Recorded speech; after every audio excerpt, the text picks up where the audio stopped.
Okey, sekarang kita sambung dengan nota kita, nota 3.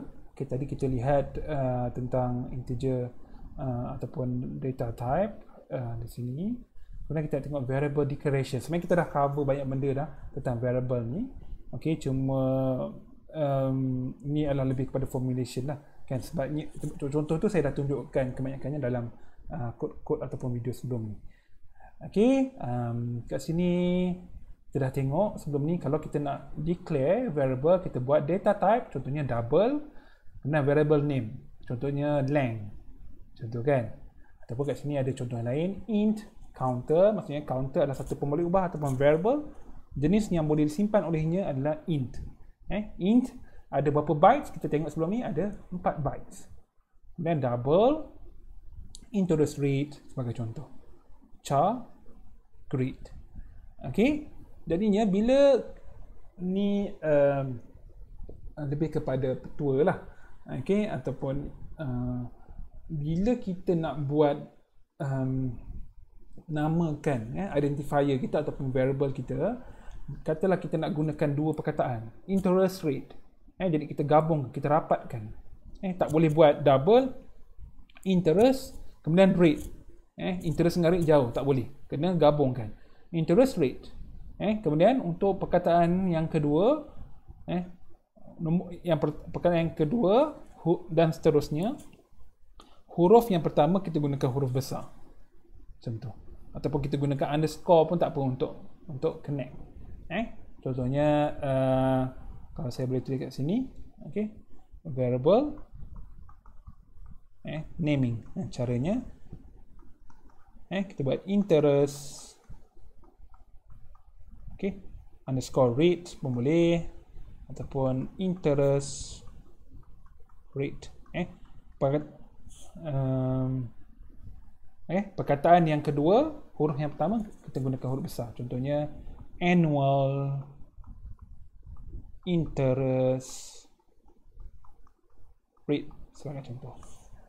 Gitu, ataupun kita gunakan underscore lah, annual, bila underscore guna huruf kecil pun tak apa, interest rate. Okey, contoh lah, jadi boleh amalkan yang begini. Okey, char, grade, ini adalah jenis karakter, kita dah tengok sebelum ni. Okey, ada jenis karakter. Jadi kalau karakter maksudnya dia hanya satu simbol je, dia tak boleh lebih daripada satu simbol, dia jadi string. Jadi karakter sini kita gunakan single quote, bukan double quote. Okey, jadi kita dah tengok kat sini.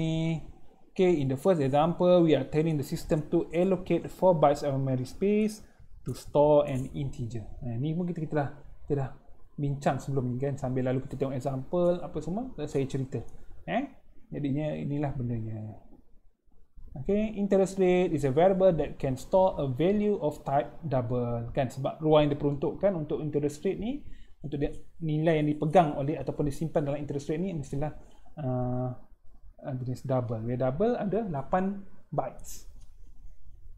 Okey, kemudian kita boleh ada, macam saya dah tunjukkan semalam ataupun kuliah sebelum ni, kita boleh declare more than one variable simultaneously in one line. Okey, tapi kita kena separated by a comma.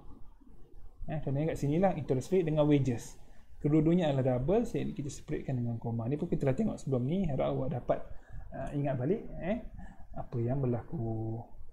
Okay, it's preferable not to spread out declaration, instead group them as concisely and clearly as possible, kan.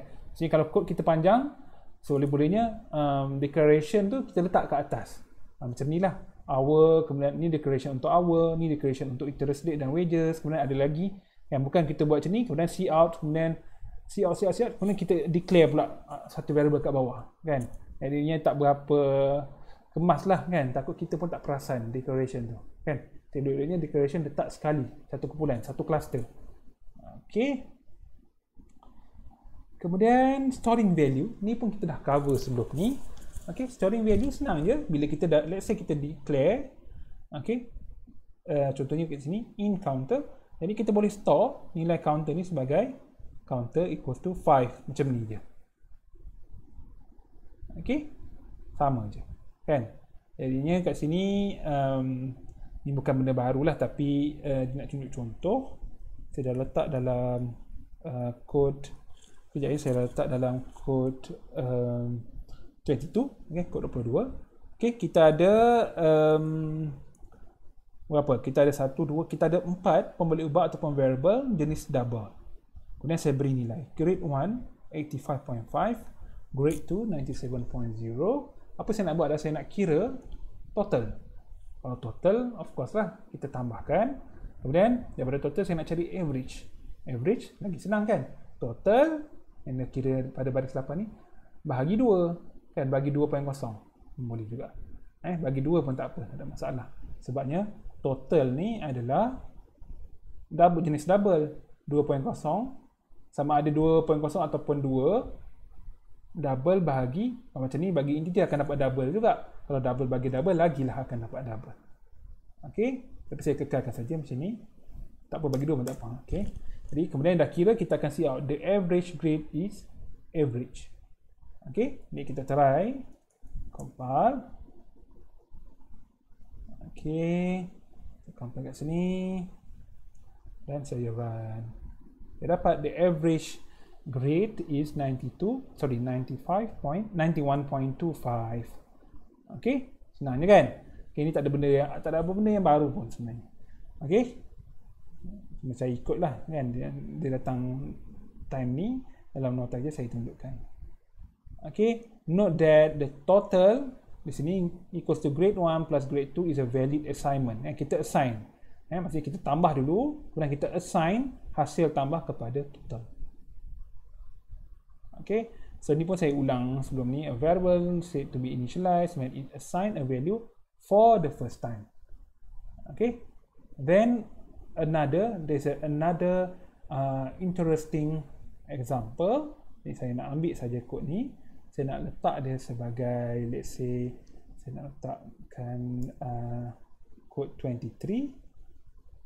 Okay, saya nak namakannya sebagai apa? Sebagai num. Sebab saya namakan dia mengikut nama apa? Nama variable dalam tu. Okay, ni di sini, ni berbeza sedikit. Okay, kita ada di sini kita declare and initialize num simultaneously.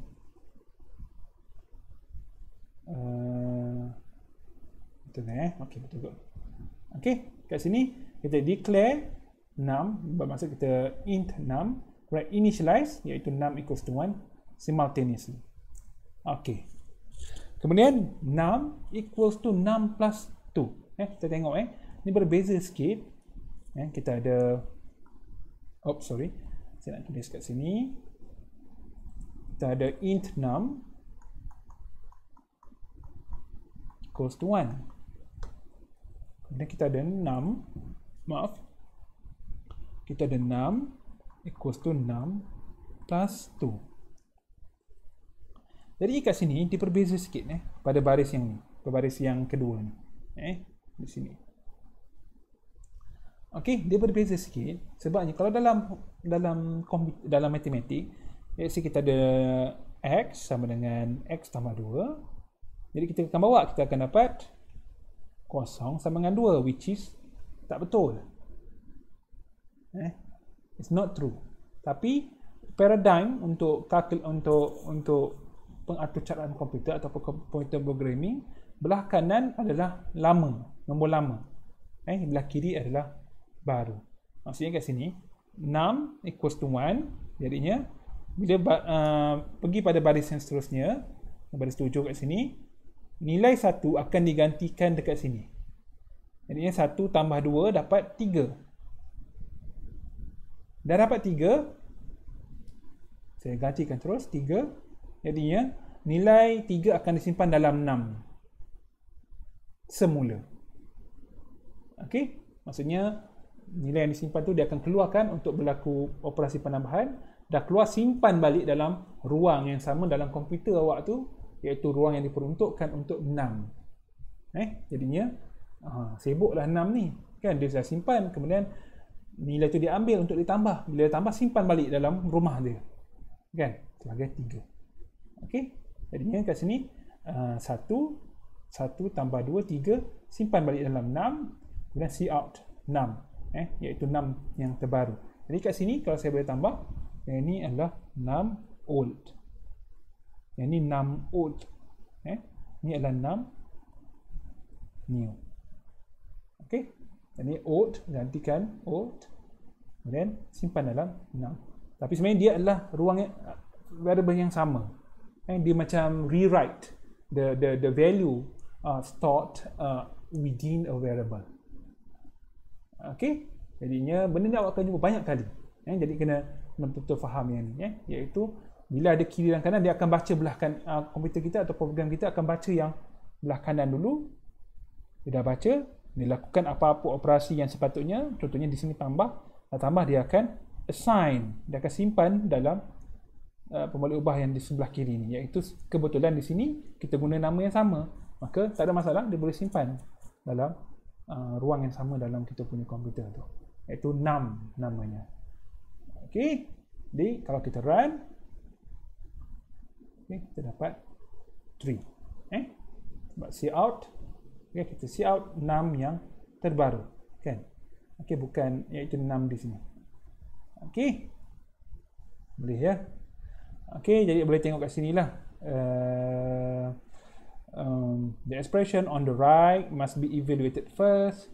The value is then assigned to the memory location specified by the variable on the left side, iaitu secara di sini iaitu 6 itu juga.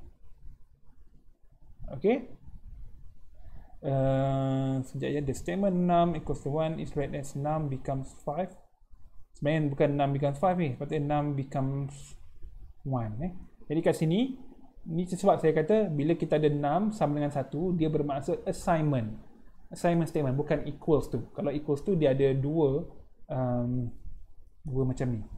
Jadi lebih tepat lagi bila kita jumpa 1 macam ni, kita cakap num becomes 1. Ataupun num is assigned the value 1. Bukan 5 kat sini, nanti saya betulkan balik dalam saya punya nota. Jadi reading the statement as num equals 5 is incorrect sebenarnya dari segi istilahnya lah dalam pengaturcaraan. Tapi dalam matematik tak ada masalah. Okay, the symbol is called the assignment operator. Okay, macam saya cakap sebelum ni, dia assignment. Kalau equals mesti ada 2 ni. Kita akan jumpa nanti dalam topik yang lain lagi jelas. Saya fikir nanti. Okay, jadi boleh cuba. Okay, kemudian ni pun kita dah tengok declaring and initializing a variable at the same time. Jadi kat sini sama juga, kita ambil kod kita ni, kod nombor 22 tadi. Kita ambil macam ni. Ini apa saya nak buat, saya nak simpan dia sebagai 22, 23, 24. Okay, average. Ni pun sebenarnya kita dah tunjukkan sebelum ni simultaneously ni. Tapi tak apalah, kita ikut, kita raikan nota kita ni. Okay, simultaneously. Betul ke? Okay, jadinya kita macam ni kita declare saja kan. Kita declare, baru kita initialize. Sekarang ni kita nak, macam sebelum ni kita nak declare dan initialize sekali. Ni grade 1 equals to 85.5. Okay, dan grade 2 equals to 97.0. Macam ni kan. Jadi kita boleh terus padam grade 1, grade 2. Okay, jadi total begitu saja. Okay, kalau kita run, of course lah. Sorry, saya kena padam dulu ni. Kalau kita run, okay, sepatutnya tak ada masalah kan semua.